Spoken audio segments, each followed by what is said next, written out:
বৃহস্পতিবার সন্ধ্যা ৬টা থেকে শুক্রবার সন্ধ্যা ৬টা পর্যন্ত চট্টগ্রামে মাত্র ৭ মিলিমিটার বৃষ্টি হয়েছে।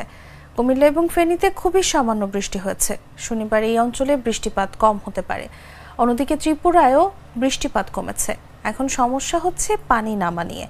শুক্রবার রাতে আবহাওয়াবিদ তরিকুল নেওয়াজ কবির জাগো নিউজকে এসব তথ্য জানান।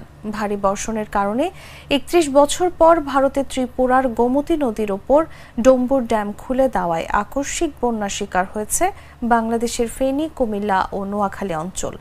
ভারতের ত্রিপুরা এবং বাংলাদেশে বৃষ্টি কমলেও অতি দ্রুত বন্যা পরিস্থিতির উন্নতির সম্ভাবনা নেই। ফলে নতুন নতুন এলাকায় পানিবন্দী হচ্ছে হাজারো মানুষ। আবহাওয়াবিদ তরিকুল নেওয়াজ কবির বলেন, গত ২০ আগস্ট থেকে বাংলাদেশে ফুল মুন বা পূর্ণিমা, যার ফলে সমুদ্রে জোয়ারের পানির উচ্চতা বেশি।